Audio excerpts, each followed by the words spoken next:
அவர்கள் சொல்லி காட்டுகிறார்கள். அல்லாஹ் கேட்பான் மாணவர்களை, என்னுடைய அடியானின் பிள்ளையுடைய உயிரை கொண்டு வந்தீர்களா என்று கேட்பான். சிறு பிள்ளையா இருக்கும்போது மோதா போயிடுறாங்க இல்லையா, ஆம் இறைவா கபில் நாங்கள் கொண்டு வந்தோம் என்று சொல்வார்கள். அன்பு வைப்பான் இல்லையா புள்ள மேல, அவனுடைய அந்த உயிரில் ஒரு பகுதியை நீங்கள் கொண்டு வந்து விட்டீர்களா என்று அல்லாஹ் கேட்பான்.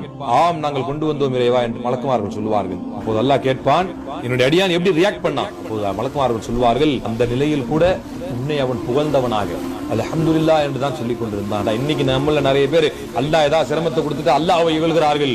அல்லாஹ் உங்களுடைய பிள்ளைகளை பறித்து கொண்டால் அதன் மீது நீங்கள் பொறுமையாக இருந்த நிலையிலும், அந்த பிள்ளையை பறித்த நிலையிலும் அல்லாஹ்வுக்கு நன்றி செலுத்தக்கூடிய மக்களாக நீங்கள் இருந்தால் அவன் என்ன செய்கிறான்? அவன் உன்னை புகழ்ந்து கொண்டிருக்கிறான் என்று சொன்னால் அல்லாஹ் உடனே வானவர்களுக்கு கட்டளையிடுவான், உப்னு பைத்தன் லஹு ஃபில் ஜன்னah, அவனுக்கு சொர்க்கத்திலே ஒரு மாளிகையை கட்டுங்கள், சம்மூஹா பைத்தல் ஹம்த் என்று அல்லாஹ் சொல்லுவான். அப்படி பொறுமையாளனாக அவன் இருக்கிறானா? நான் தரக்கூடிய சிரமங்களை சோதனைகளை சகித்துக் கொண்டவன் இருக்கிறானா? அந்த நிலையிலும் அல்லாஹ்வை புகழ்ந்து கொண்டு இருக்கிறானா? அவனுக்கு சொர்க்கத்திலே ஒரு